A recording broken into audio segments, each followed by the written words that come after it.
Everest in 10 facts. This magnificent beast of a mountain is more than just rock and ice. It's the ultimate test of human spirit and endurance. When you stand at sea level, it's hard to grasp its sheer scale. Mount Everest is the highest mountain on Earth, a colossal peak that scrapes the sky. Its official summit height is 8,148.86 meters, a staggering 29,031.7 feet. This isn't a static number.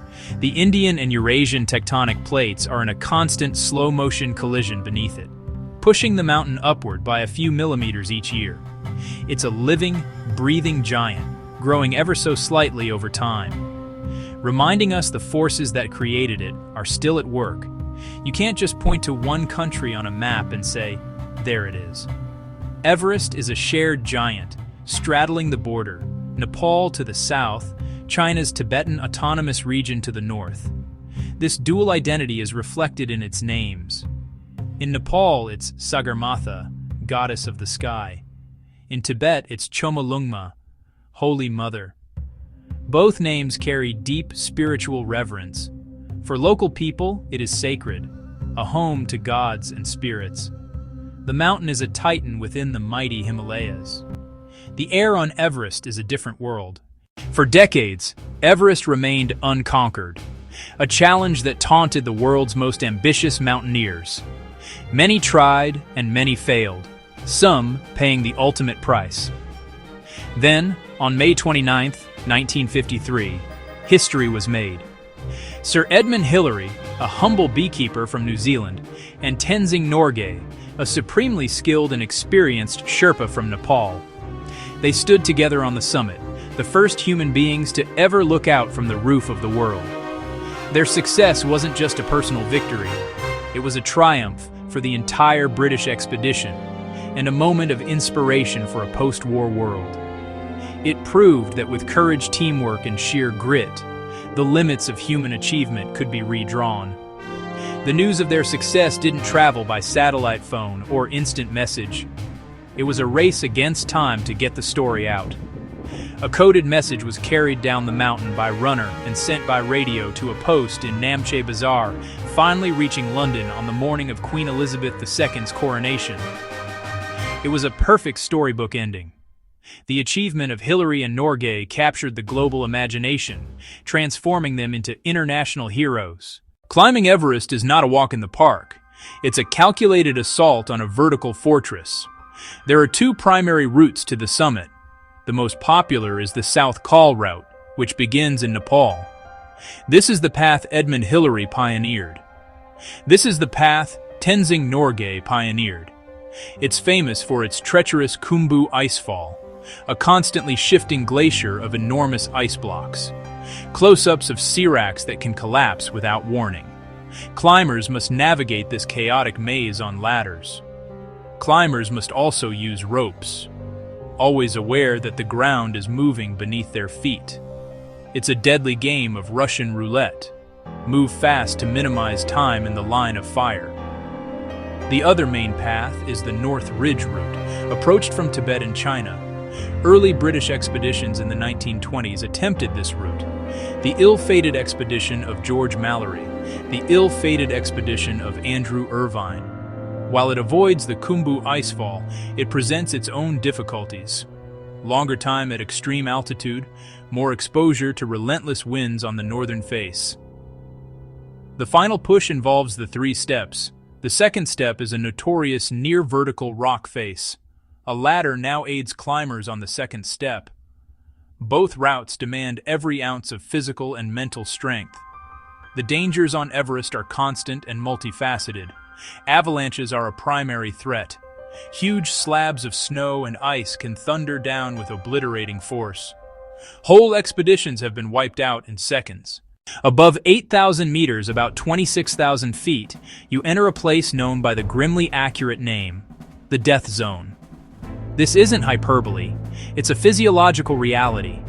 At this altitude, the oxygen level is so low that the human body can no longer acclimatize. No matter how fit you are, your body is slowly dying. Every minute you spend there, you are on a ticking clock. Cells begin to break down muscles, waste away, the body consumes itself for energy. It's a race against time. The goal is to get to the summit and back down as quickly as humanly possible before your body gives out completely. It's the ultimate survival scenario, played out on the world's highest stage. You cannot talk about Everest without talking about the Sherpa people. They are not simply porters or guides, they are the true masters of this high-altitude world. The Sherpa are an ethnic group who migrated from eastern Tibet centuries ago and settled in the high valleys of the Himalayas. Over generations, their bodies have developed remarkable physiological adaptations to life at extreme altitude. Scientific studies have shown they have more efficient metabolisms and can use oxygen more effectively than lowlanders. This gives them a natural advantage, allowing them to perform incredible feats of strength and endurance in the thin mountain air, where others struggle to even walk. Their role in Everest expeditions is absolutely fundamental. Long before foreign climbers arrive, it is the Sherpas who prepare the way. They are the ones who venture into the treacherous Khumbu icefall to fix the ropes and ladders that everyone else will use. They establish the series of camps up the mountain, stocking them with tents, food, and oxygen bottles. On summit day, they often carry the heaviest loads, break trail through deep snow, and provide critical support to their clients. Many of the most famous Western climbers owe their success, and indeed their lives, to the skill, strength, and courage of their Sherpa teammates. They are the backbone of every expedition. Their knowledge of the mountain is intimate and deeply ingrained. They have grown up in the shadow of Chomolungma, and their relationship with it is spiritual. Before any climb, expeditions participate in a puja ceremony at base camp.